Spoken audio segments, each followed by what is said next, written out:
Hey,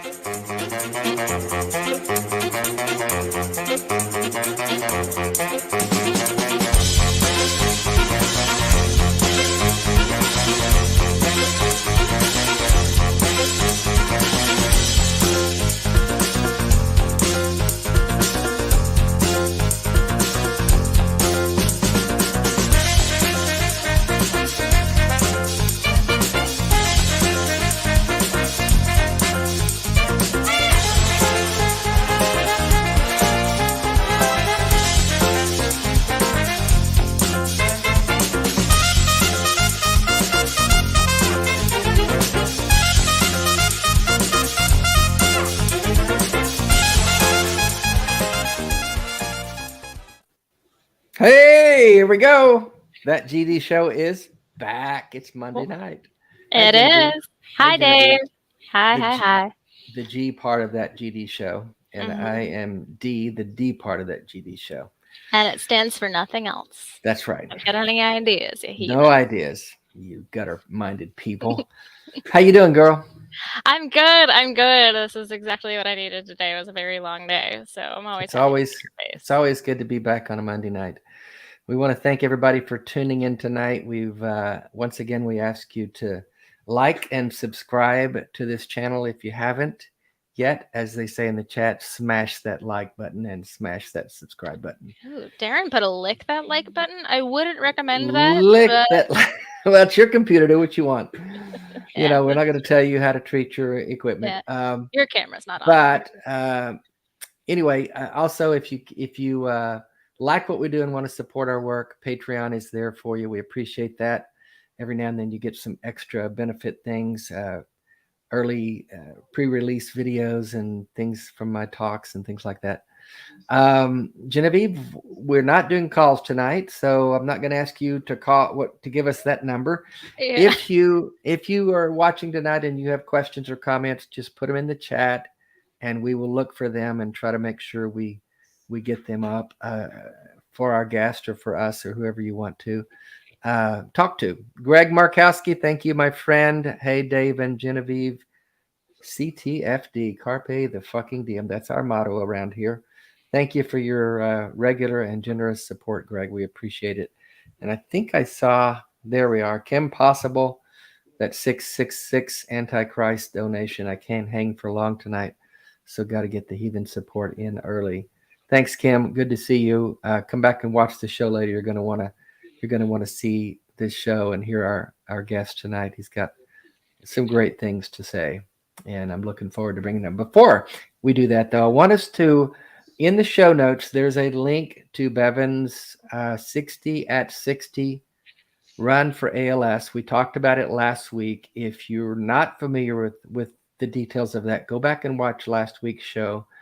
We kind of had a show behind the scenes with ALS and talked about Bevan's fundraiser where she's running 60 miles. Yes, you heard me right. 60 miles at the age of 60 to benefit a cause that's very dear to us. It's an ALS. It's called Hark for ALS, and it's a division of their nonprofit, of their foundation that gives experiences to people living with ALS. And we got the benefit of one of those a month or so ago. We took a magnificent trip to Europe and saw Italy and Greece and just had the trip of a lifetime. And that was made possible by their generous support and the grant that they gave us. And so we want to give back to that. And we want to give experiences. You guys, if you know anything about my message, it's that it's all about the moments. And when you have ALS, the moments become all the more precious. And if we can help benefit an organization that gives moments to people living with this disease and seeing their life ebb away, then we want to do that. And so go to the link, Bevan's Facebook group, 60 for 60 or 60 at 60. It's in the show notes, and we'll probably put it up in the chat as we go along. I'll try to find a way to do that. Yes, Shannon Q, Bevan is 60. Damn. I want all her fucking secrets. She is the fountain of youth, that woman. And she is my rock and my pillar. So go and if you go to the Facebook page, you'll see a link to the fundraiser. And I kicked it off today with my own donation because I want to give back myself. And so we appreciate all of your support in that endeavor. Okay. And I want to shout out to some friends, Tina Marie and her son Kyle. I hope you're watching. But if y'all notice, if you're a watcher of this show, a regular viewer, you'll notice that I have to do this a lot. Adjust my glasses. Not anymore. They sent me these amazing eyeglass holder things that we put on, and it just locks my glasses in place. They were watching the show, and she texted me and said, "I think I got something that might help you." And I'll be damned, we put them on, and I went, "What? This is a game changer."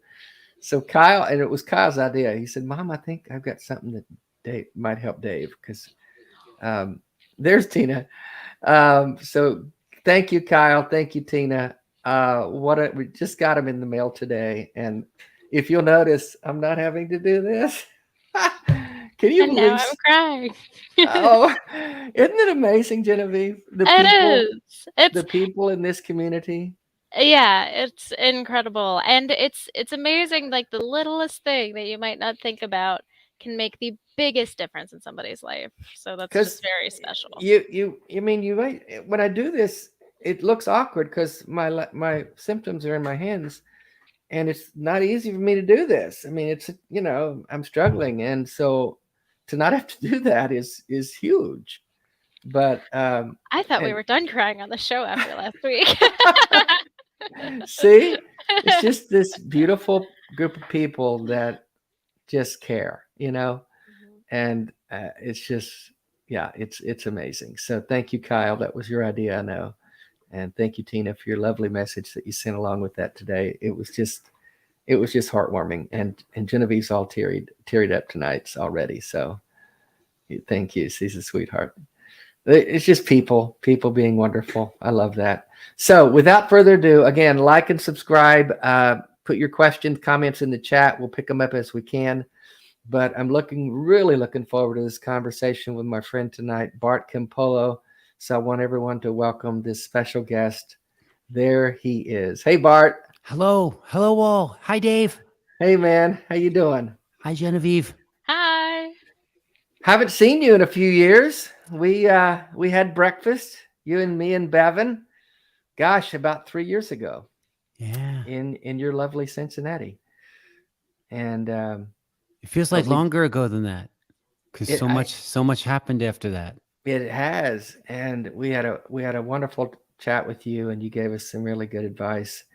And then you had me on your podcast recently, and that just came out earlier this month, and we had a nice chat, and that was fun. So I want to dig into your story now, but what have you been up to lately? How's your year going? It's 2022.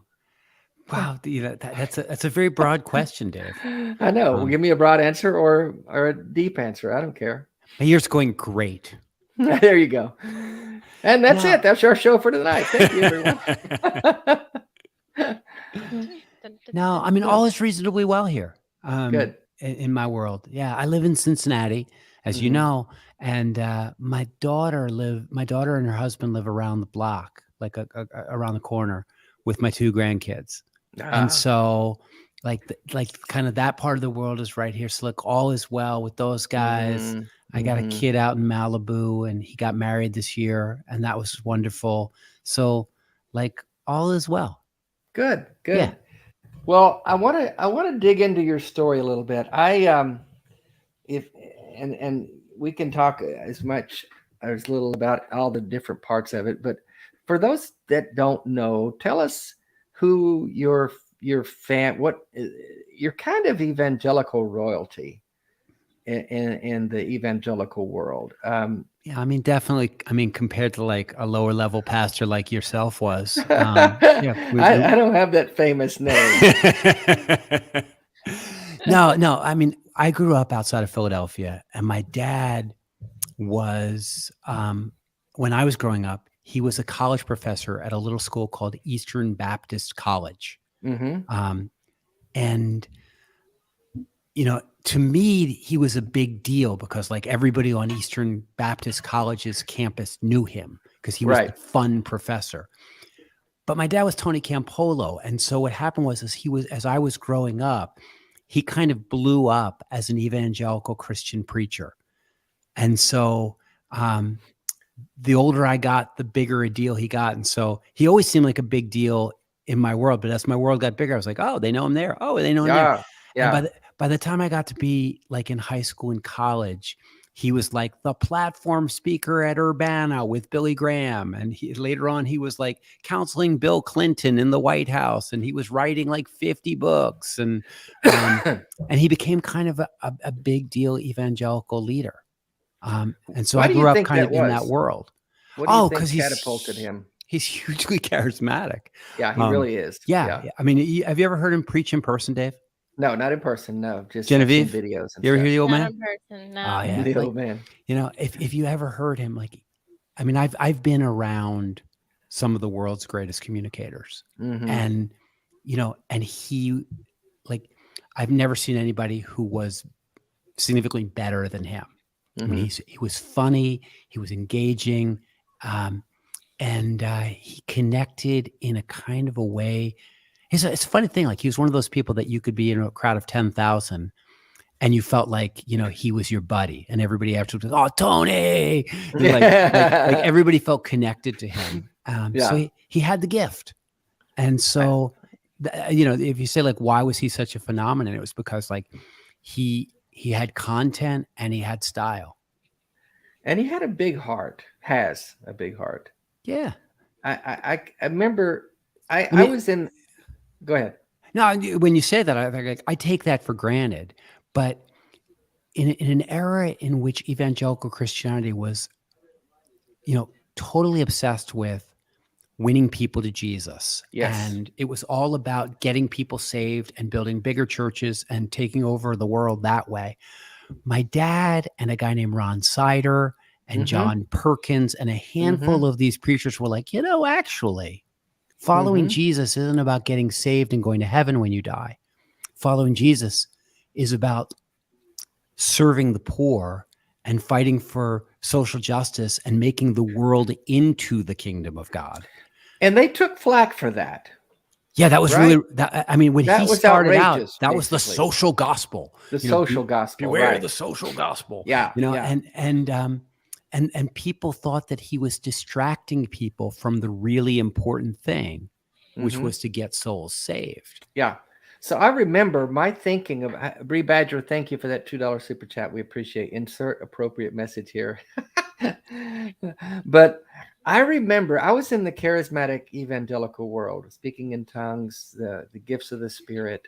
I don't think Tony was in that tribe per se, but I remember thinking when I first started seeing stuff about him, I kind of looked sideways at that myself. Because I thought, you know what, that is a distraction from the message.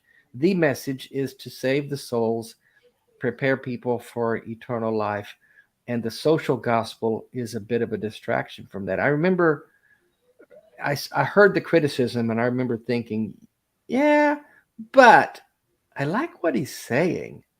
And I like how he says it. So I was kind of liking him, but I was thinking maybe I shouldn't be liking him. Does that make sense? Yeah. You know, Shane Claiborne was a latecomer to that particular brand as well. And he again was someone who caught a lot of flack for the things he was saying and the way he was saying it.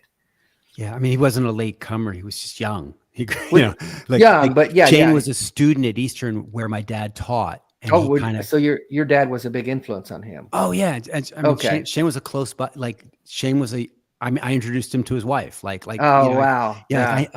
And so Shane kind of is the at this stage in the game, I would say Shane is the son my father wishes he had, because Shane really came up in that same tradition. But I mean, I travel around. When I was traveling a lot in the old days, there wasn't anywhere I went where somebody didn't come up to me and say, I heard your father speak and he changed my world.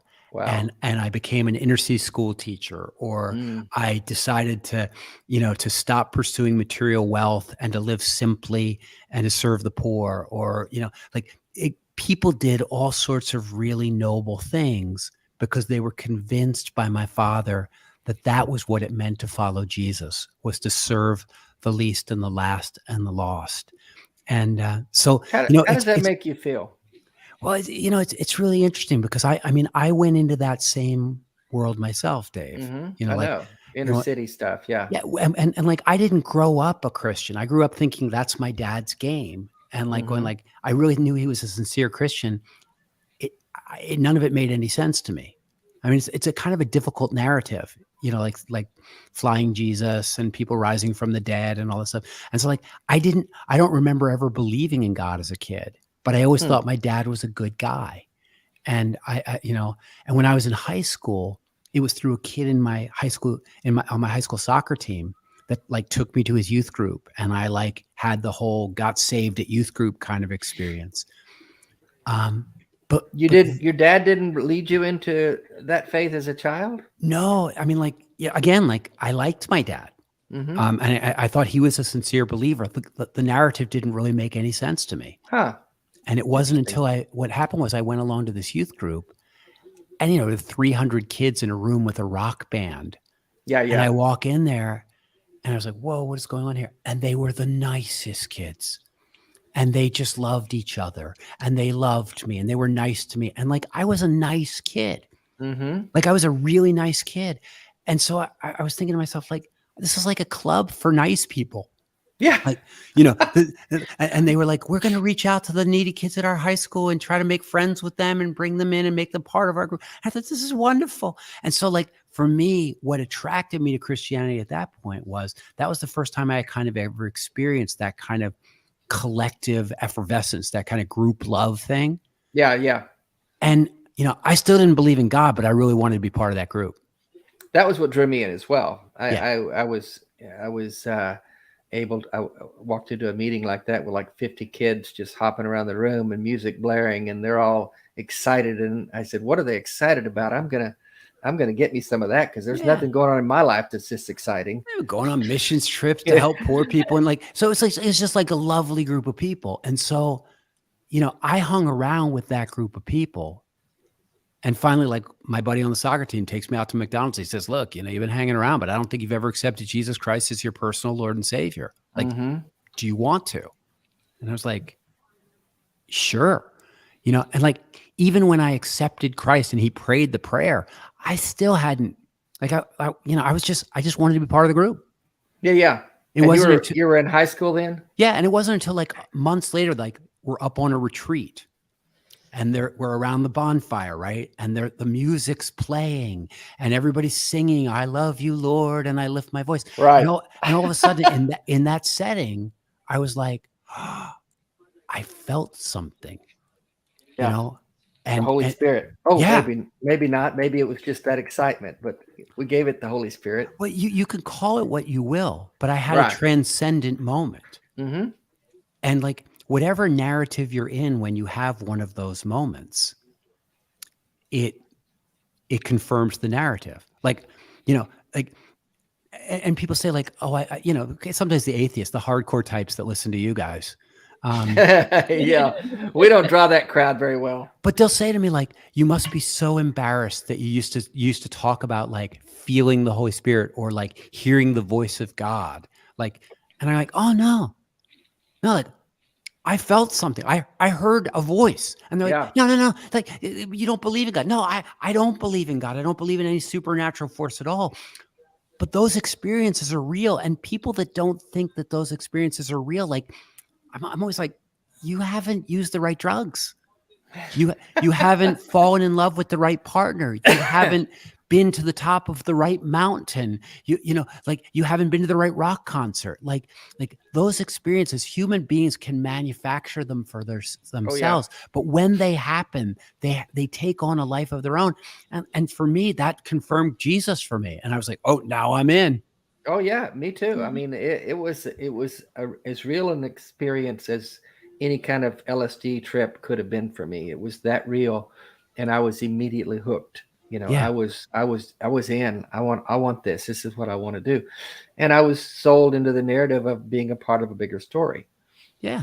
And that's, who doesn't want that? You know.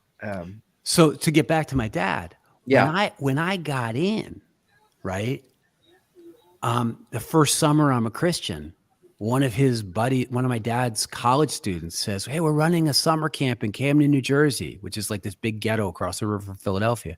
It's like, "Do you want to come and help?" And I was like, "For Jesus, I'll do anything." You know, like I would have swam the English Channel for Jesus at Right. that point. And so I go and I get dropped into this world of urban poverty, and there are all these kids suffering and all this stuff. And there was like 4 of us there running a summer camp for like 50 kids. We were overwhelmed. It was crazy. But like by the end of that summer, I was like, oh, this is what I want to do with my life. Like I want to fight for justice for inner city kids for Jesus. Mm-hmm. And then all of a sudden, like there I am in the camp with my dad, right? Like all of a sudden, like he made sense to me. Yeah. And so when you say like, how do you feel about your dad convincing people that following Jesus is about fighting for justice for the poor? And I go like, that's a hell of a lot better than a lot of other versions of Jesus. You know what I mean? Like, exactly. I mean, people are going to believe in God. Like, I'd rather have them believe in that God. Yeah, if they're getting helped. So Yeah. I see what you're saying. Yeah, I mean, when I think about just how charismatic your father is and how powerful a tool that can be when wielded by the wrong hands. And we see so many preachers who do preach the fire, brimstone, bigotry, capitalist version of Christianity. I do have a feeling of gratitude that it was your father with this message, Even spreading today, it the way that he did. Yeah. And even today, like, like Shane, my buddy Shane, who's out there preaching that kind of stuff. You go like, Mm-hmm. if Shane calls me up and says, "Hey, I need a place to stay in this city," or, "Hey, I don't know what to do about this person. Do you have any background on them?" And you go like, why would you help Shane Claiborne promote Jesus Christ?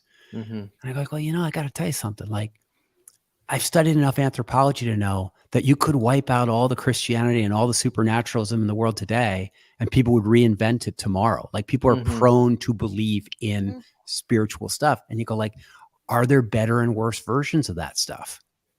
And you go like, of course there is. Yeah. And so on some level, I'm a connoisseur of Christians. Like I'm like, there are some that I would rather see thrive, and there are others I would rather see, kind of be deplatformed. And so I think that it's naive to have as your goal to wipe out supernatural credulity. I think you got to ask a question. It's like, how does this particular narrative, whether it's true or not, but how does it affect people's lives? Mm-hmm. And how does it move them either closer or farther away from humanity or being humane? Yeah, that's a question we've wrestled with on this show off and on for the past year, looking at different versions of Christianity and raising the question that you just raised. Are there more and less toxic forms of that? Are there some that are rather benign and some that are really, really dangerous? And yeah, you see that. And maybe a better way of saying that, Dave, to be honest with you, is, are there some that are more dangerous than others? Because even my lovely, You're right. beautiful, social, gospel-y thing still had me like all freaked out about purity culture and feeling guilty that I had a sexuality. That's right. And messed me up in 70 different ways. Yeah. And distracted me from things I should have been thinking about. So like, it's not that I don't think that there's any harm involved. It's that, at some point you got to not be so naive as to think that there's this utopian thing that you can get to. Like, then you're really into a religious narrative. Imagine no religion, right? I mean, right. can we Okay, get John. there? Yeah. Yeah. I mean, it's a great idea, but I really, I'm like you, Bart. I don't see a world in which that just ceases to exist. So I think like we all have to sort of make our peace with it and find our best way to navigate. Navigate. That's a great word. Navigate. Yeah. Yeah. So I remember, Genevieve, you mentioned before we went on the air, you saw back when you started studying this thing that was going on, this Christian nationalism, this movement that you had no idea was bubbling under the surface of America. you're living in your blissfully naive atheist world, and then you realize, oh shit, these people really believe that Adam and Eve were real. Oh my God. So you said you watched that documentary, Leaving My Father's Faith. Yeah. What was your reaction to that? Not having known Bart, now you're meeting him. What was your initial? How did that impact you? By the way, Dave, for people that wouldn't know, like that's a documentary this guy named John Wright made about me and my dad. Right. And made about me and my dad, like when I left the faith, and my dad had to kind of deal with like, what's that all about? Right. Go ahead. I'm sorry, Genevieve. I didn't mean. No, yeah, we'll talk more about that. I just wanted to get her initial impression of that. No, you're fine. I do just want to say that to throw a bone to those Christians who shocked me so, I was really the naive one because I had been in the Bible Belt for 4 years at this point. I was dropped there from the Bay Area, and it took me that long to sort of like realize for the for the TV to go into color from black and white, and to realize I wasn't in San Francisco anymore.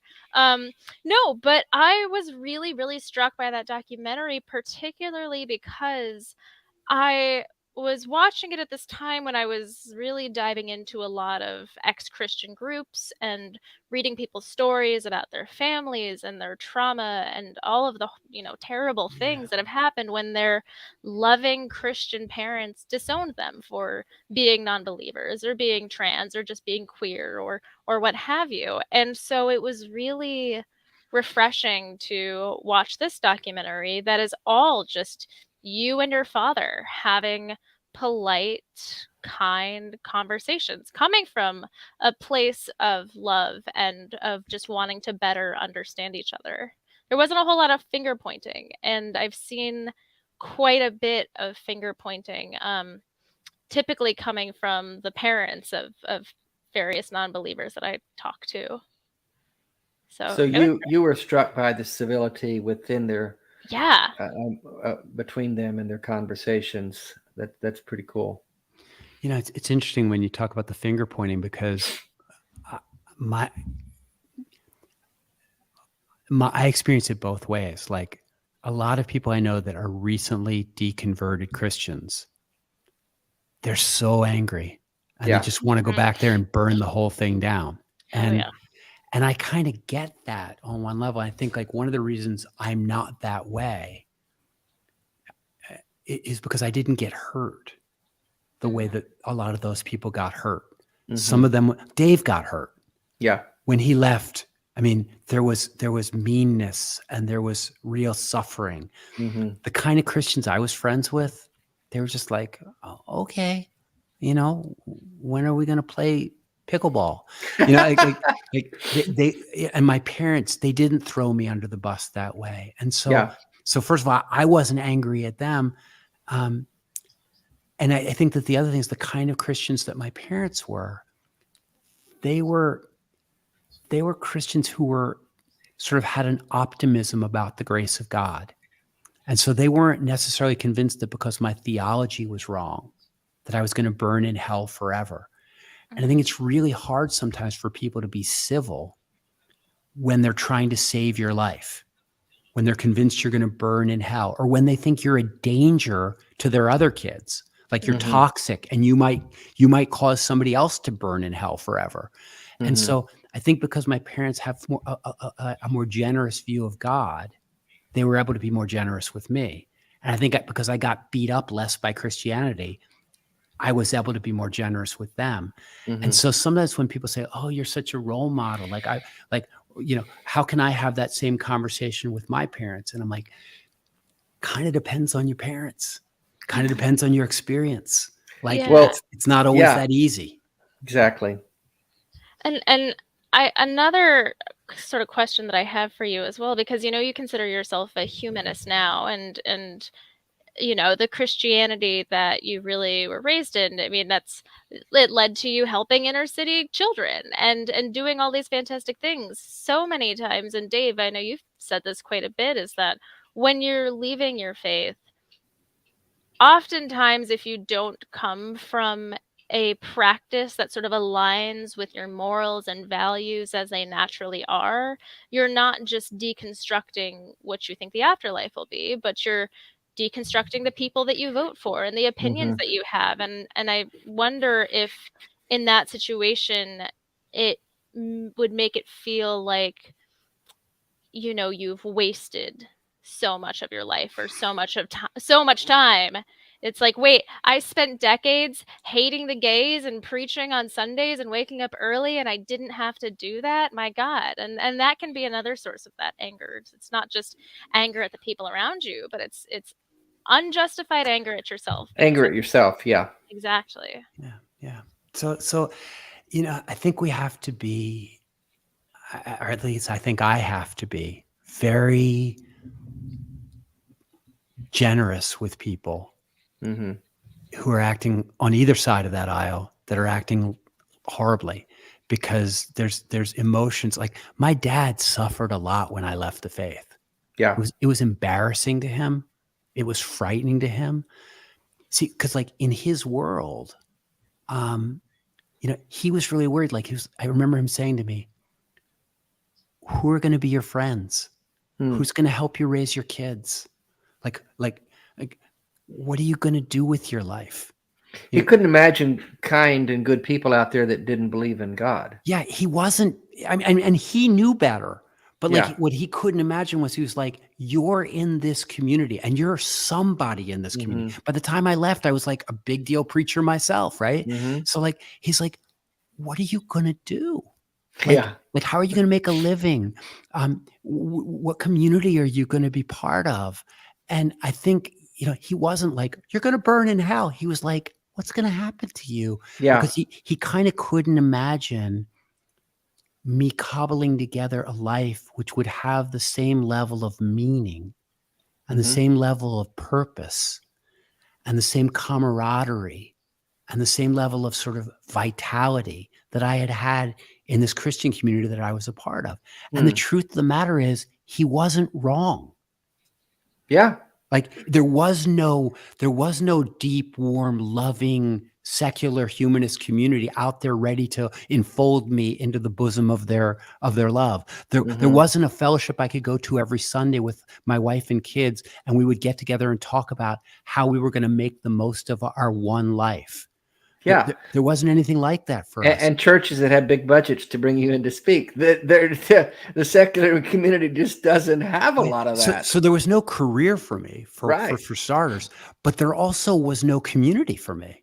And, you know, you go, well, didn't you go to the American Atheist Association? I did. And you know what they weren't doing? They weren't gathering together trying to talk about how they could be more loving to other people. They were talking about how they could, like, make points against Christianity, or how, you know, so they were talking about how they could convince other people that God wasn't real. They were fighting for the separation of church and state, which are not bad things to be fighting for. But what they weren't communities organized around, how do we love each other?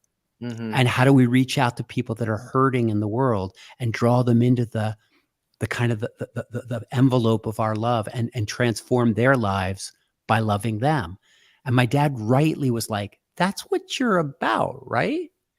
And I was like, yeah, that is what I'm about. I guess what I'm hearing is that he couldn't envision, because you've done the same inner city work without the attachment of a supernatural deity that he was involved with, the same work without the God part. And without the money, that comes along with the God part. Right. So he couldn't envision. Hard. Yeah, it is. It's a harder way to go, but you couldn't hang on to the God idea when you just didn't have that belief anymore. That's right. And the story of my deconversion, like why I can't believe in God, in some sense is a boring story that everybody in your audience has heard 100 different times from 100 different people. Like it doesn't really make a lot of sense. And especially if you're in the ghetto and you're watching a lot of injustice happen and poor people dying for no reason, and it's completely random violence. My Christian faith died the death of 1,000 unanswered prayers. But yeah, that's what usually happens to us. Yeah. You know, and the closer you are to trying to, like, depend on God, the quicker it happens. Right. And so I was really in a place where it fell apart hard. But having said that, like, it was like the good thing was because I had been a pastor and because I had like a little of that charisma thing going, not like my dad, not like my dad's, but like, you know, a AAA version. It's pretty close. I was able to draw people together around me and create those places. But for the average normal church-going Christian, if they step out of the church and get rejected by that community, and they don't have the ability to kind of like form a community around themselves from scratch, they're going to be lonely. And I guarantee you there's a heck of a lot of people that are listening to your YouTube show and your show. And the reason they're on here tonight is because they are lonely. Absolutely. Absolutely. And so that's a real problem. We see that as much as anything when people leave their community of faith, they don't have a community and they don't have a mechanism to form one, and they can't find their people. Yeah. And so we got a couple questions I want to get to for you from the from the chat room. Cowboy 1000 says, "My dad is a pastor and doesn't know I'm an atheist. Does Bart have any advice on coming out to him?" And we're going to talk a minute about how you did that. So, oh, geez, Cowboy, I got so much advice. I got so much advice because, like, I've not only, you know, because of what happened to me after I left the faith, I kind of got outed as a post-Christian guy, and I had some notoriety in the faith. So when I left, like all of a sudden, like I was hearing from deconverting people or like pastors who didn't believe in God, but were still working and didn't know what to do. Like I talked to a lot of people in those situations. And so I've been around that block with a bunch of people, and Cowboy, I'll give you like, I'll give you at least one little thing that I learned. And that is that a lot of times when people are talking to their Christian parent, they want to talk about like, this is what I don't believe. And I don't believe this, and I don't believe this, and I don't believe this.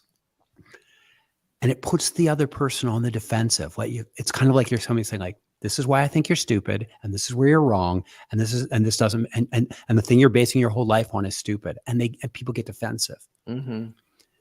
What I have found is that a confessional approach works a lot better, where I say like, first of all, here's all the things I loved about being a Christian. Here's all the things I love about the church. Here's all the things I love about the teachings of Jesus. Like, here are all the values that you raised me in, Dad, that I still share. And here's the problem.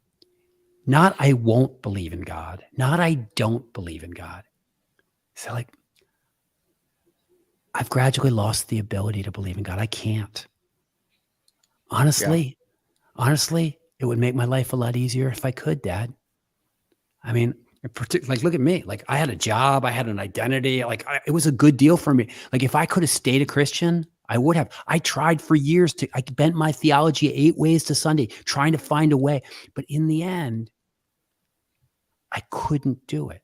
Mm-hmm. And so what I would say is like, Dad, I can't believe in God anymore.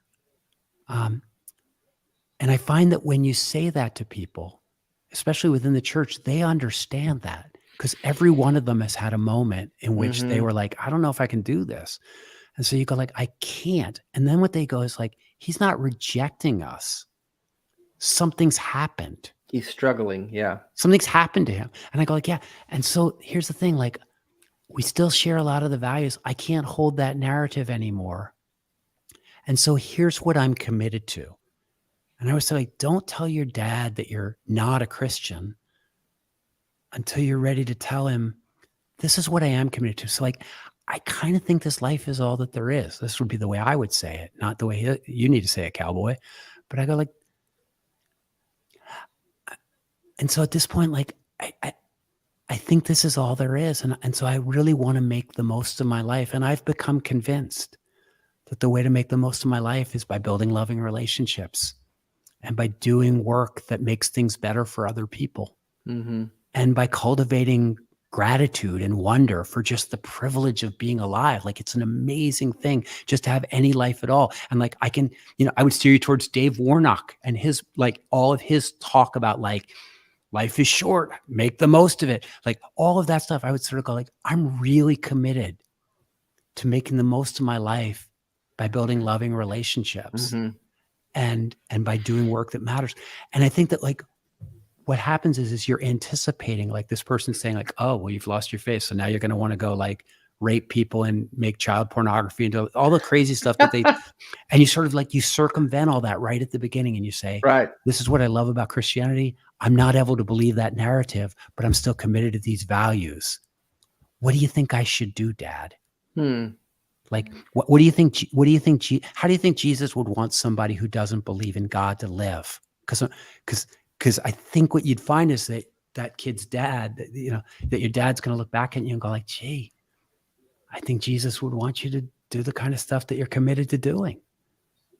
And so what I find is that if you don't talk so much about what you don't believe, but you talk more about what you're committed to, it's easier for them to handle. Yeah, I wish I'd have talked to you before I told my kids, but I didn't do that. I get that. I get that a lot. I do want to add one quick thing for Cowboy as well. Is that Bart, that was probably hands down the best advice I have ever heard. I do want to ask Cowboy though that if you are a minor and you live at home and you know your dad, and your dad might not be the type of person who's receptive to any of this, and he has financial power over you, then it's best to live in silence if that is what your gut is telling you, because your safety and well-being is not worth you living your honest, truthful self and being transparent with your father yet.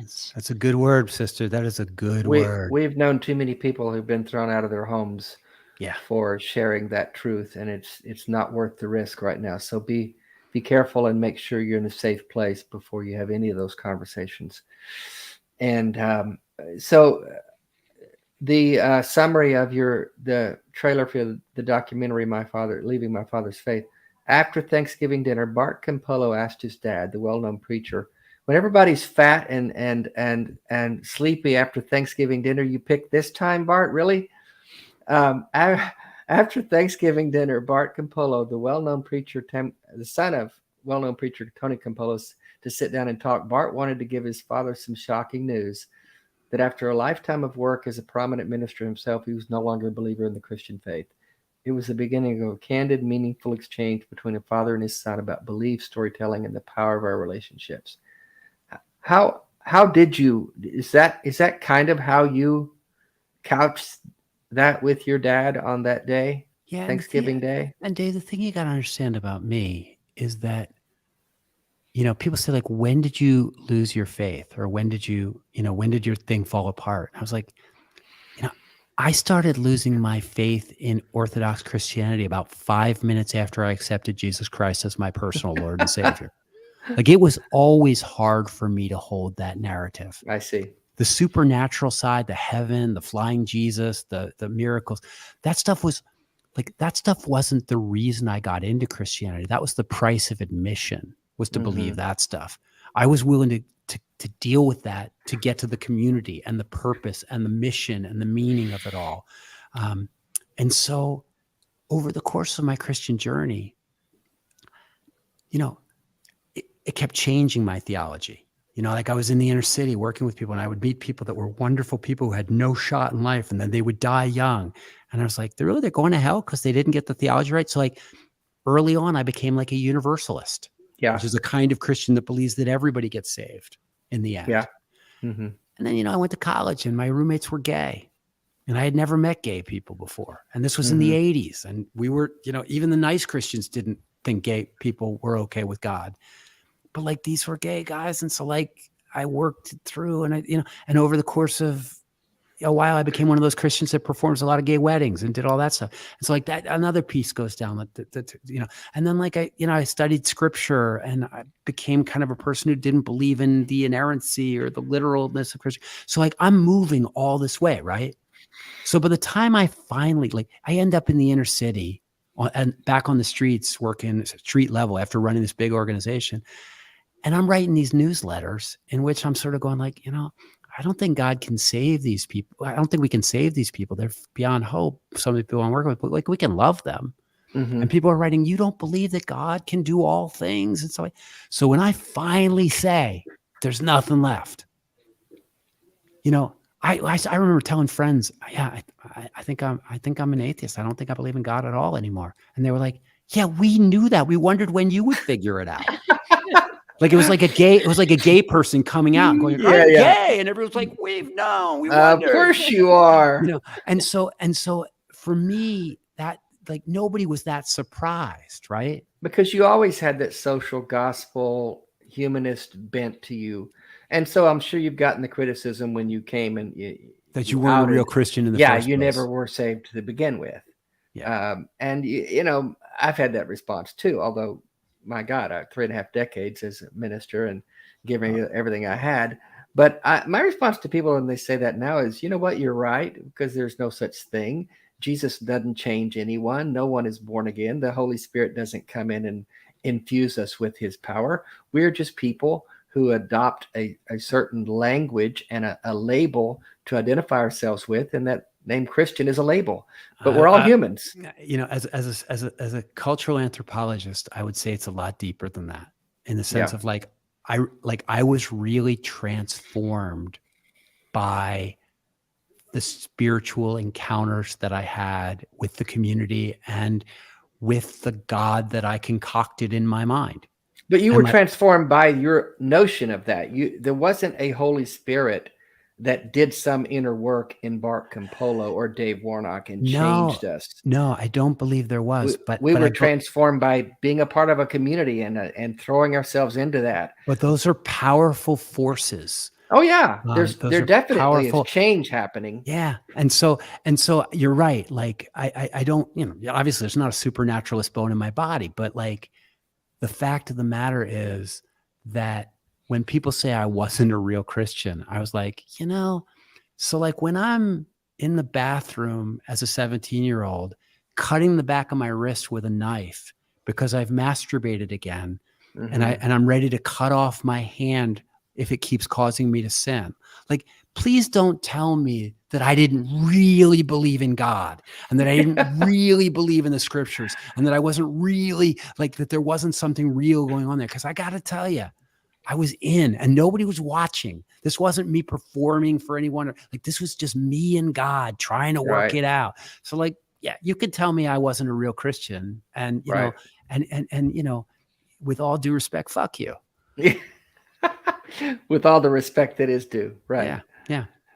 Well, I do want to get to more of the story. Yeah, go ahead. I'm sorry, I talk too much. No, you don't. That's why you're here. We want to hear you talk. We want to hear you. Anton Gomez from Mexico. Thank you for your super chat, 20 Mexican dollars. I'm lonely, brother. I'm sorry. He sent that in a bit ago when we were talking about people being lonely, and I understand. I understand that. I have, in my work in the last 3 years with Dying Out Loud and my travels that Bevan and I have done, I've run into so many people and who express that same thing. They live in a small town in Kentucky or Indiana or Alabama, and all their neighbors are not only conservative Christians, but they're Trumpers and they're QAnoners, and they just don't have community. They don't have their people around them, and they're just lonely. They don't have people they can just hang out with and let their hair down and be themselves around. And that's before you get to the other kind of lonely, which is somebody who's been raised in a household where they didn't experience being loved at all. Yeah. And it's made them socially anxious, or it's given them a sense of inadequacy, and they don't know how to form friendships. And so I meet lots and lots of people who are just garden variety lonely. We're like, I don't have a friend. I don't know an adult that cares about what happens to me.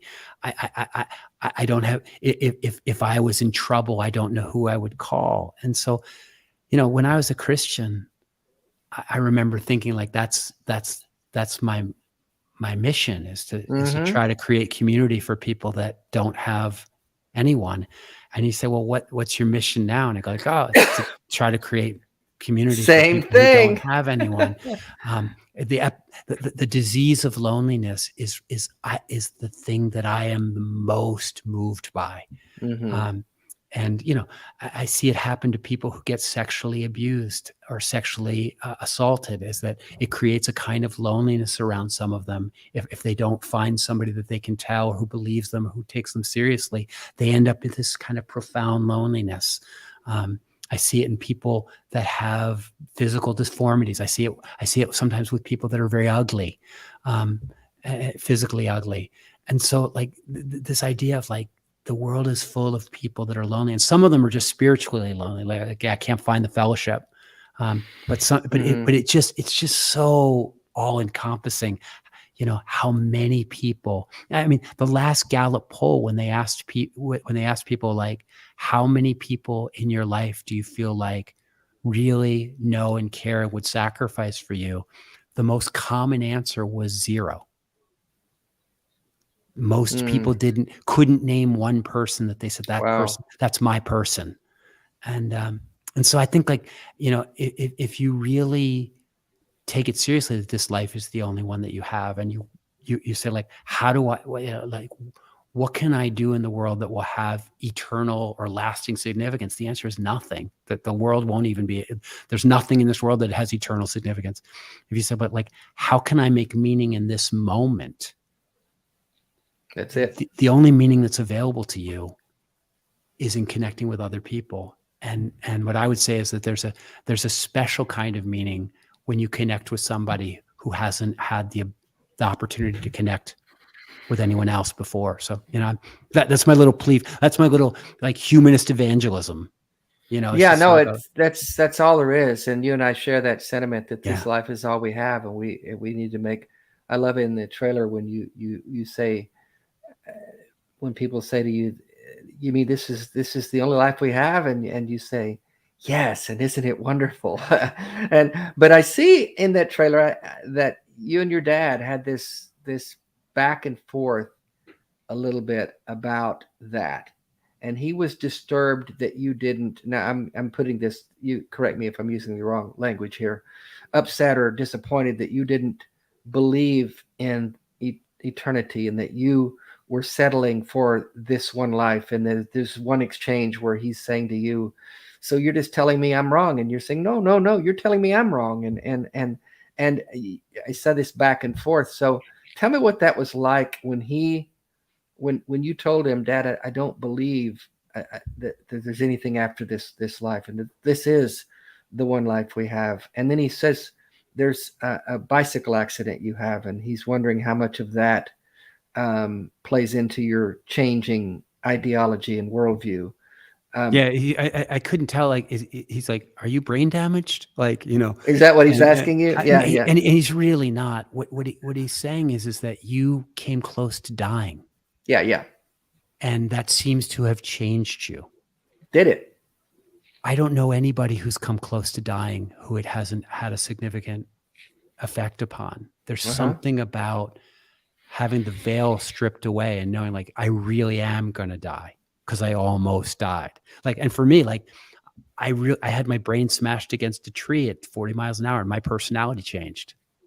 And I was like, I think my personality is right here. Yeah.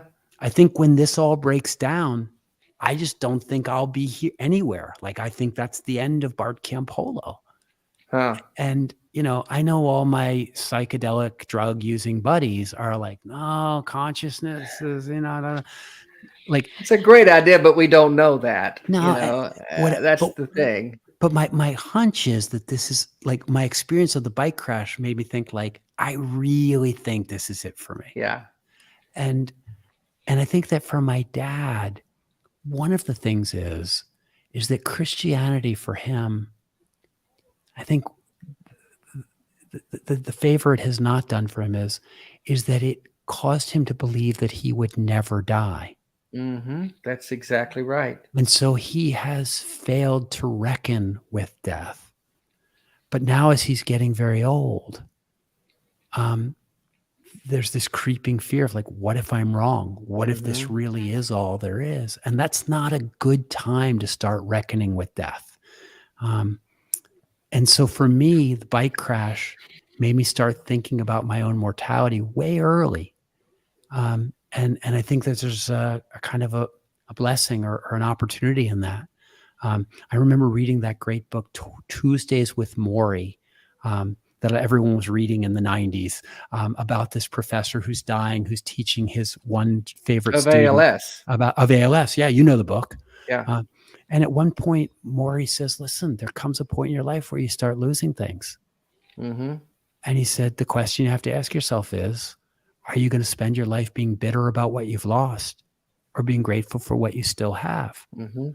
Well, that's really good advice to give somebody when they're 25, because it's going to take them 50 years to master that skill. Yeah. And so my near-death experience was really helpful to me. Just as your sure death diagnosis Mm-hmm. has been helpful to your humanity. There's no question. It, and anyone that knows you would say that. It forces you to focus in ways that not having those experiences can allow you to not focus. And so it forces you to focus on the here and now and not get caught up in the mundane and the trivial. But I can see where that it would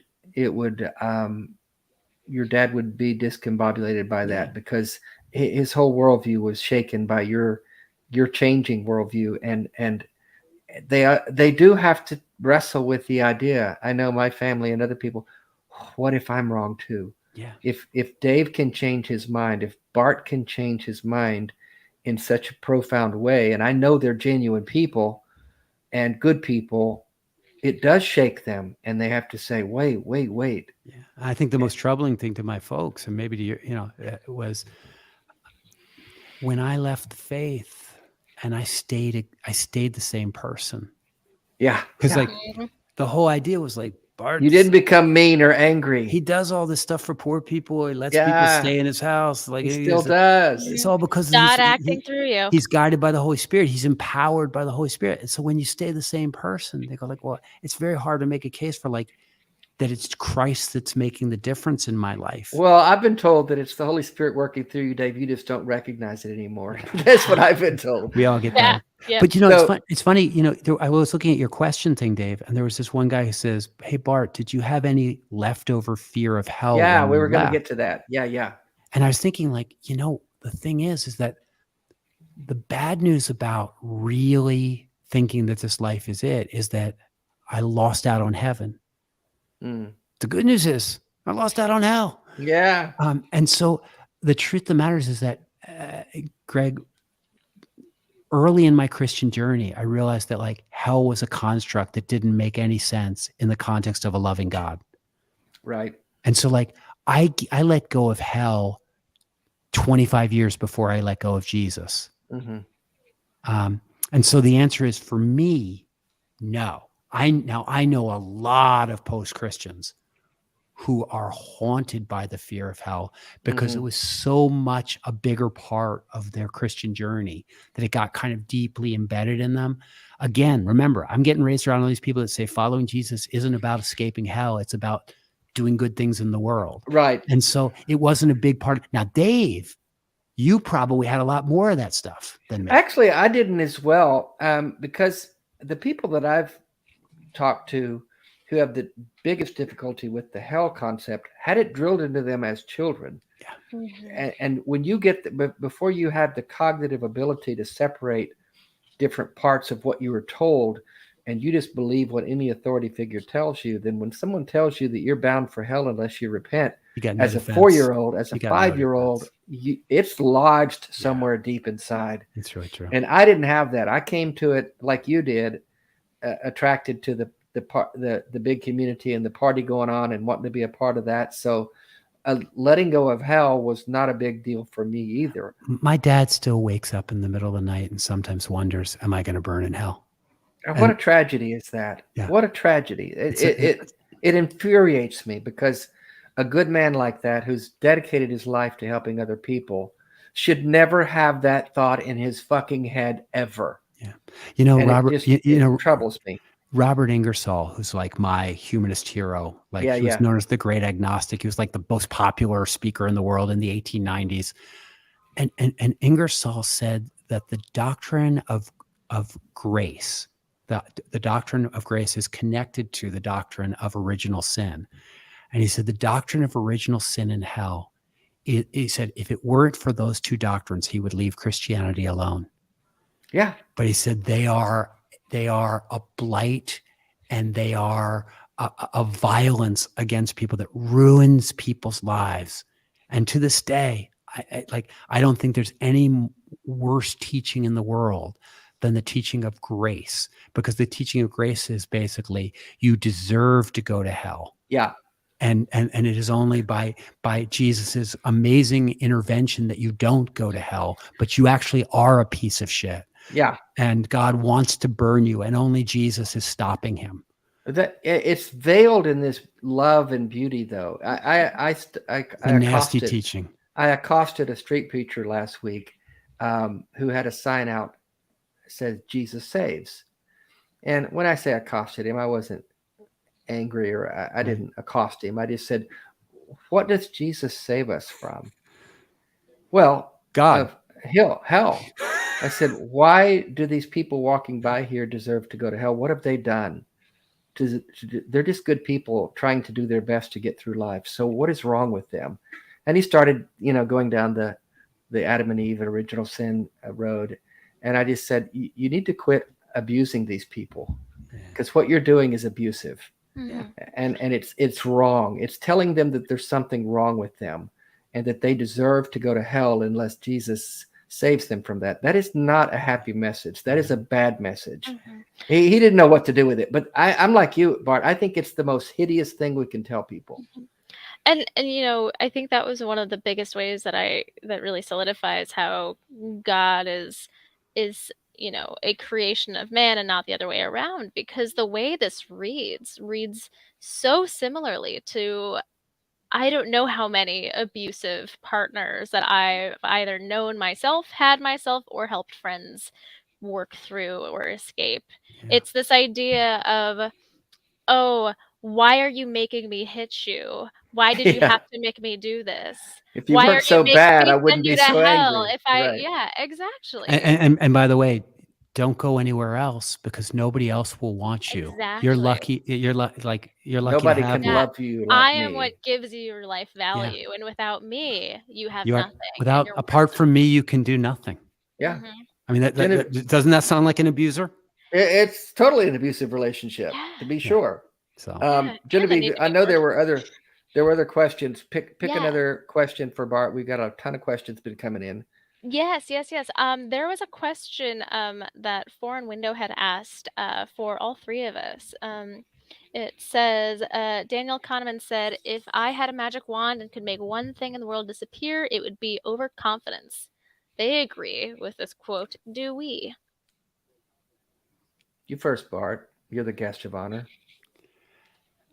I mean, you could do worse. You could do. That's a pretty good answer. But it's so interesting. But then kids go like, I would make loneliness disappear. Or I would make I could make pain. But I think in terms of like, if there was one human quality, like if there's one thing I could take out of every human being that I think would make them run better. Run better. Then I think that Foreign Window is correct. Like, if people were more humble, if they were more open to learning, if they were more, in a sense, I always think of the Righteous Mind, that book by why am I blanking on his name? You know the guy I'm talking about? Oh gosh, it's the greatest book ever written. I should read it then. No, it's about why people are divided by religion and politics. Oh, really? Yeah. I know who you're talking about. Yeah. And I'm looking it up now because I can't believe I've only recommended this book 87,000 times. Well, 87,001 now. Jonathan Haidt is yeah. And he has TED Talks. He's a brilliant guy. But anyway, Jonathan Haidt basically sort of goes like, look, we're all motivated by these kind of deep fears, like these deep instincts. And, we hold them in different ways. And I think that when I think about, the more I understand about why people believe what they believe and why I believe what I believe and what motivates me, I feel a lot less free-willed and a lot more determined. Mhm. And so I think that once you recognize that you're so like, and Danny Kahneman's a guy who would be able to tell you, like, you think you believe that because it's rational, but you actually believe it because it smells like that in here, or because you were primed by this number, or all these cognitive biases that we have. So the more I understand about how malleable our minds are, the more I think like the more you know, the less confident that you would be in your own judgments. And the less confident that you would be. You go like, boy, I'm super easy to manipulate. Like, you just get me hungry and I will make bad judgments. Hangry is what Bevan Yeah. calls me. I get there. hangry. I've posed that comment in a different way. Overconfidence. I've called it certainty, and I think certainty is the biggest enemy that we have in our interconnections as humans. When I'm so certain of my position that I can't have a conversation Oh or my God. be open to a different opinion. I just listened to this researcher this week on the show Hidden Brain, that really lovely podcast on, and it was this woman who was talking about how we read other people's emotions, like how we pick up on things, like we can tell when somebody's angry at us, like we read body language and all this stuff. And after years of researching it, her conclusion was, we suck at it. Mm-hmm. We are wrong. We get each other wrong all the time. All the time. And she's like, and he was like, well, what's the actionable advice? She's like, if you want to know what somebody's thinking, you kind of need to ask them. Ask them. Mhm. Yeah. And if you want to have better communication with the people that love you, you have to volunteer more information about why you did something, or what you're thinking, or what you're feeling in that moment, because you think that they can read you and they can't. Right. And I think like that's a kind of overconfidence too, or a kind of certainty. I know what you're thinking. I know what you meant by that. Yeah. And we should just all be a lot more humble, because we don't know what the hell each other are thinking. Yeah. And we might be wrong about a thing we are certain of. Yeah. Yeah. We might be wrong.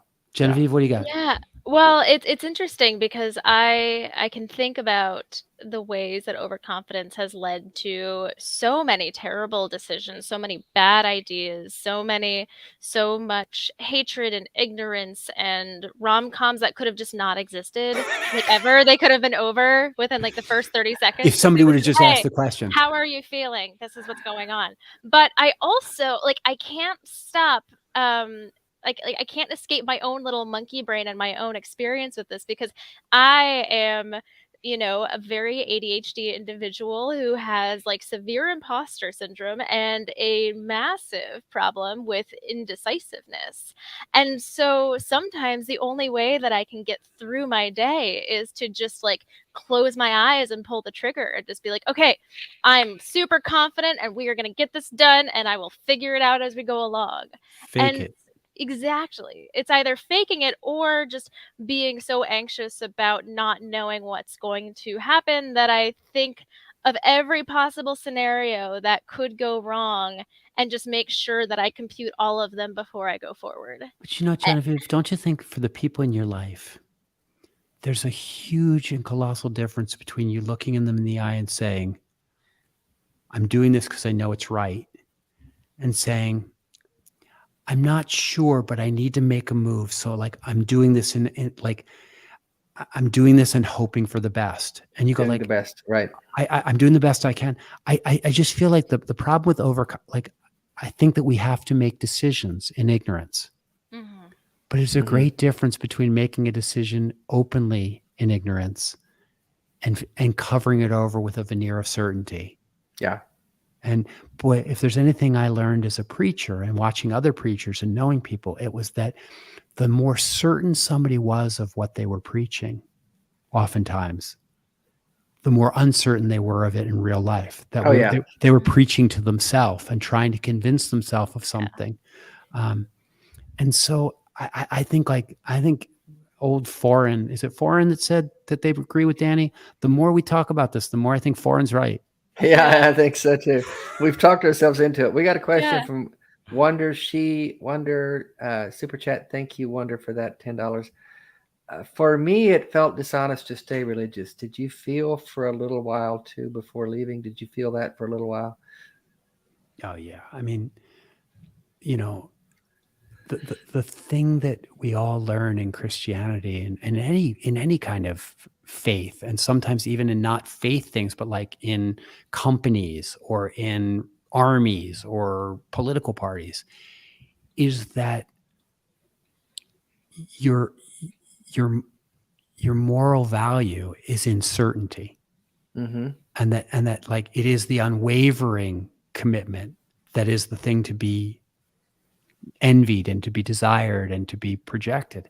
And Right. so I think that like whenever you're in that world, like those preachers I was talking about, you project certainty even when you're not certain. You kind of have to. You have to sell it to the congregation. You The have to sell- people are looking for answers. That's the pressure I felt. People want you to tell them it's okay. They want you to tell them what God is saying and doing. And even if you don't know, you've convinced yourself that you did hear something from God and that you can deliver that to the people. And I was never so certain of stuff as the 5 seconds after I preached it, because like saying it in a certain way, you sold yourself. Yeah, exactly. You Yeah. know, and so, you know, part of the reason I was so committed to these things was that I preached them over and over again. I was always self-reinforcing. Mm-hmm. So the truth is that, yeah, as that starts to come apart and you start asking questions that are hard to answer, and, you know, like for me, like maybe more information than you want, Wonder, but I'll tell you this, is that when I moved to Cincinnati, I had been running this big nonprofit organization and I had to raise a lot of money to keep the thing going. We were sending young people to inner cities all over the place. When I moved to Cincinnati, I went back to being a street level youth worker, and I could pay my bills just on the money I earned preaching around. I didn't need to ask anybody for money anymore. So I still kept writing monthly newsletters, but I didn't need to raise any money, which meant I could write stories. I could tell people stories that didn't have happy endings. And so as soon as the need for the money came off, I communicated differently. And as I communicated differently, I started thinking differently. Like it was like I had the freedom to think differently because I didn't need the money. Upton Sinclair, the old muckraking author, once said, "It's very difficult to convince a person to change their mind about something when their salary depends upon them not changing their mind." Yep. And for me, when my money was no longer tied to my Christian communication, I wouldn't have thought I was lying, but I was just tending to tell the stories that would work better. Yeah. And when I started telling the other stories, my own faith, when I stopped talking myself into it, it wasn't that hard for anyone else to talk me out of it. And so I think, yeah, I did feel dishonest before leaving, but not for long, because once the financial pressure to stay a Christian went away, I wasn't able, like, I started asking questions I hadn't asked before and going places in my mind that I hadn't gone before. And it wasn't long before I was gone. Yeah. I was kind of lucky in that way too. I got out of the ministry before I lost my faith. And so I was making a living doing other things. Not a coincidence, Dave. It's not a coincidence. So, yeah, I was able to ask the honest questions because my income wasn't dependent on a certain answer. Right. And you're right. It does free you from coming up with predetermined answers to questions that you may not have the answer for. You're not consciously dishonest, but your mind in a self-protective way just steers away from things that it knows wouldn't be healthy for you to be thinking about. Yeah. And a lot of people do that for other reasons too. If their family, I've known so many people that are afraid to take that final step out of faith or out of religion, and because family relationships are at stake, as we've seen. Yeah. There's a lot at stake for that. And some people just find, you know what, it's just too much. It's too big a price to pay. I'm just going to hunker down in the corner here and keep my head down and keep quiet and And to me, that's a duplicity I couldn't live with, but that's just me. But a lot of times it happens before that, Dave. And it isn't so much that they know that they don't believe anymore and they decide to hide it. It's that their mind starts going there and they go like, I can't afford to ask this question. Yeah. I don't want to look at that. Yeah. And so they go back into faith and they double down on their faith. And sometimes people on the outside, like you and I, will look at a Christian friend or who's in a marriage or in a church or something. And we go like, he seems like such a smart guy. She seems like such a bright woman. How could she possibly believe this stuff?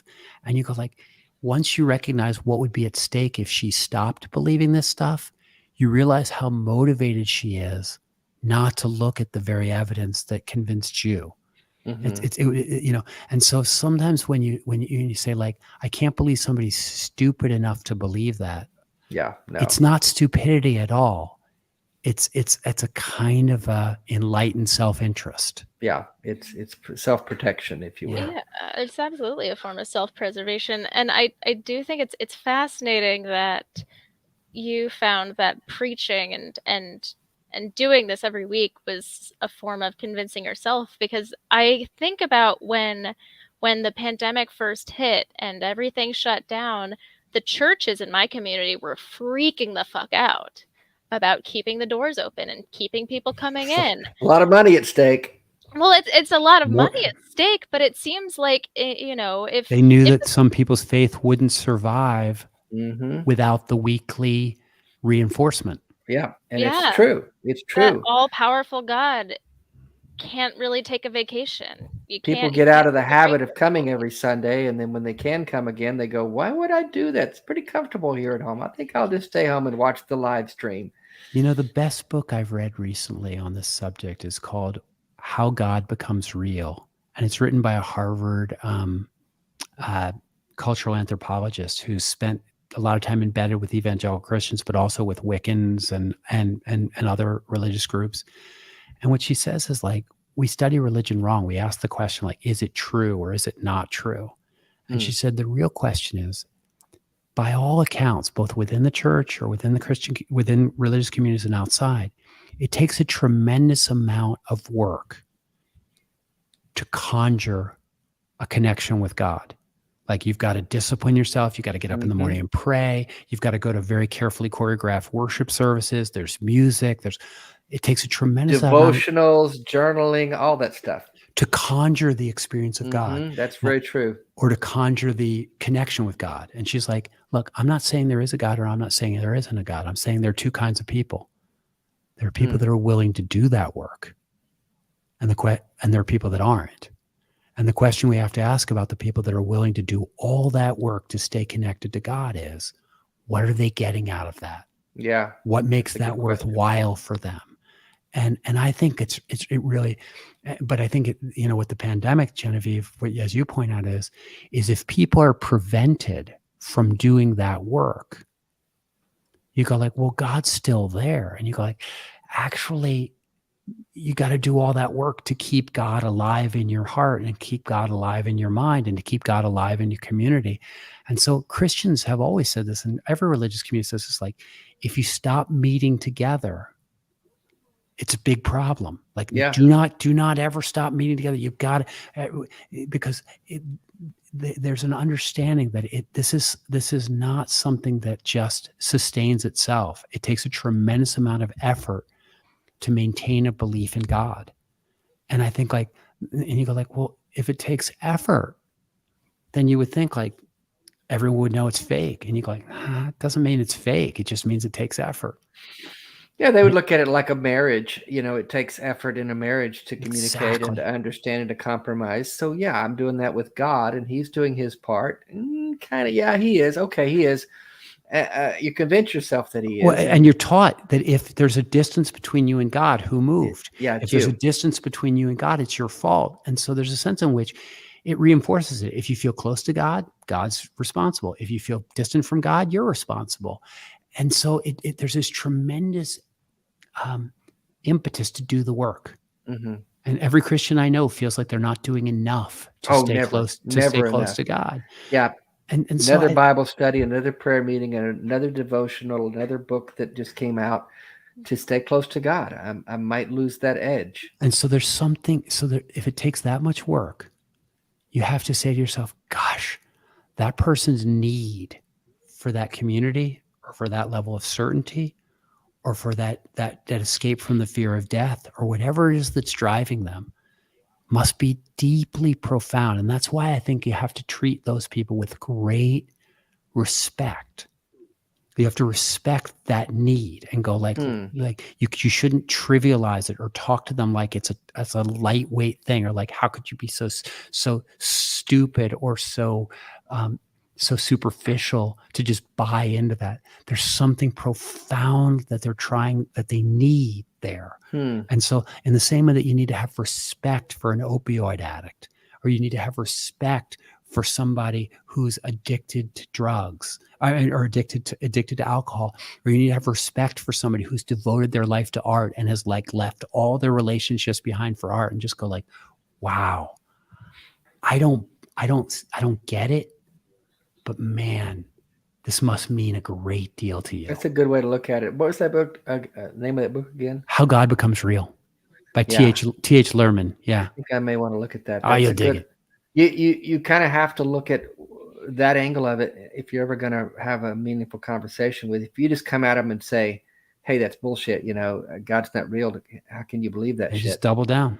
Oh yeah, it's like taking the bone away from the dog. You're looking at that going, well, that's a stupid bone. You're not getting anything out of that bone. Why are you chewing on that bone? Well, you put it down. You reach down and try to take it away from that dog, and he'll bite you. Hey, I got a question for you guys. Like, I know that your people really love you, but they don't know me. And like, I've been talking for an hour and a half. Like, at what point do people just get tired of this and go like, yeah, enough? Like, when do you guys call it a night? We usually go about 4 hours, then take a break, and then come back in for another 5. You good with that? You're the Joe Rogan of paganism. No, we go an hour and a half. I'm watching the clock diligently. I'm just like, wow. We've got about I'm 5 tired. minutes. I'm tired of hearing me talk. We've got about 5 minutes left, and I do want to wrap up a couple of things. But no, I was watching the clock. We typically go right at an hour and a half. Except when I'm out of town, Genevieve will go 2 or 3 hours talking. It was one time. And the guests were top notch. Yeah, they were. It's not like tonight. No. How are you and your dad now? I know he's had some health challenges, but how, you guys have found a way to reconcile your differences and maintain a healthy relationship. It seems. Is that what it's like? I mean, oh yeah. I mean, how you guys doing? I mean, we've always been, we've always had a strong connection, and he had to do more of the heavy lifting after my deconversion, like on some level, like he had to like it would have been easy for him to just get on his righteous high horse and let me go. Yeah. But this, it's not his nature. And I guess the thing I had to do the heavy lifting of is like, okay, if you're watching that film, like I have to be careful around him or I could hurt him. Yeah. And so there's a certain amount of, you go like, is it, you guys seem really comfortable with each other. And you go, yeah, but you're also careful. You got to be careful. Comfortable with care. I probably have to be more careful because he's got like, it's that whole thing of like, you got to respect the person's thing. Like his stuff's wrapped up in this. So you got to be respectful and you've got to be careful lest you cause damage. And the thing is, you say like, do you wish your dad would give it up? My dad's 86 years old. He's at the no. I have no desire to get like, well, he'll die in error. Like, what does it matter? What matters is, does he die in peace? And so I think that the hardest thing for me is my dad had a stroke a couple of years ago during COVID, early part of COVID, and it put him in a wheelchair and it eliminated his ability to kind of do his thing. And he misses that a lot. And without that, being in the limelight, his life just he struggles to find, like, my dad used to have this sermon where he would preach that who you are is more important than what you do. And I really wish he had listened to that sermon because he really defined himself by what he did. and without being able to do that, It's he's probably having hard not he's to having a when really hard time. Yeah, I can see that, and I'm really sorry about that. But I can imagine that it's hard not to when you get the accolades and your identity is so enmeshed in your productivity and what you're doing and the speaking and the writing and the invitations to come here and go there and do this and do that. And they put you on a pedestal, and so you don't have authentic relationships in a lot of cases. And the interesting thing is, like, in the latter part of my dad's life, I really challenged him and said, like, you don't really have any friends. You have followers. And in the last 20 years of his life, he really tried to cultivate friendships. And like, now that he's got nothing going, he's got half a dozen people that are really his friends who go to see him every week. They're just hanging out with him. They love it. Like, he's, like, that's been a really good thing. That's been a really good thing for him. He developed some friendships, but he's struggling. He's struggling to kind of, and the weird thing is you're so locked into that thing that, like, if he is afraid of dying, he can't say it. No, he can't. If he is questioning anything, he can't say it. And so, in a sense, like, what do they say? You dance with who brung you, and he's gonna have to do the last dance with whoever brung him, and whether it works or not. And so, yeah, I might talk to him literally every day. And, he's got a friend in you, I'll tell you that. Yeah, we really care about each other. Yeah, my kids, sweet friendship. He was a really good grandfather to my two kids, and they're very faithful to him. And so, so there's good things. And the book you guys wrote together, Why I Stayed and Why I Left. Yeah, that's, you guys are each sharing your journeys after your announcement to him that you no longer believed in the supernatural God. How has that book been received? I think all 7 people that bought it really liked it. There's probably going to be 7 more after the show tonight, at least. Go get that book. You can get it for $1, I think, in some bargain bin at the back of the Christian bookstore. Bart will send you a signed copy if you'll email him at this, right? It's a great story. I think it's beautiful how you guys navigated that, to me, because it's not easy. I've got broken family relationships because of my departure from the faith. Yeah. And probably a big part of that is because I didn't do it very well. And going all the way back around to that first question about how do I talk to my dad? I would say, like, the podcast that I started, a big part of the impetus was that I was just overwhelmed with emails from people who are struggling. Humanize Me, by the way. Yeah. Find it on your podcast platforms. And I started it because I just didn't have time to keep writing the same answers over and over again. So I thought, like, I'll talk to somebody, put it out there. And but what ended up happening was almost just the opposite.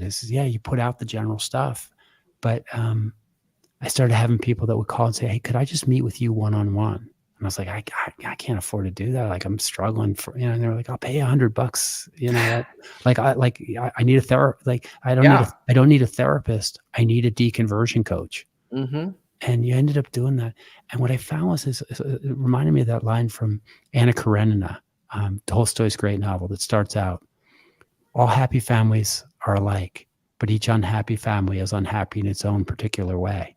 Mm. And I found that there's a lot of varieties of struggle in this Christian, people with their spouses, and with their siblings. And so I really appreciate what you guys are doing, because I think whenever you create a forum where people can come together and overhear a conversation like this or talk, I think there's the possibility that somebody's going to get some insight, or they're going to find somebody who can be helpful to them in this way. Mm-hmm. Because I think that we really do need to have a lot more conversation about how we can relate better to people who believe really differently than we do, rather than just how we can change their minds. Right. Exactly. No, I appreciate that. And I know you do the same kind of work, Bart. You've shared with me. I've seen the stuff you do. So I appreciate all you're doing. Yeah. And so I'm just so grateful for what you're doing. And I'm grateful for the opportunity to come and talk with you and your gang. Yeah, the film is on Amazon. Actually, I saw a question there from Darren Wright. It's on Amazon. Leaving My Father's Faith, the book, Why I Stayed, Why I Left, the podcast, Humanize Me, all good stuff. You're an excellent communicator, Bart. I've always liked that about you. Oh, thanks. And you're a good friend. I'm hoping we see you in We'll Cincinnati. We'll see you when you get here. We will be in it's the Tri-State Freethinkers. It's in the Cincinnati area. If you're close to that, I'll be there October 12th doing a talk.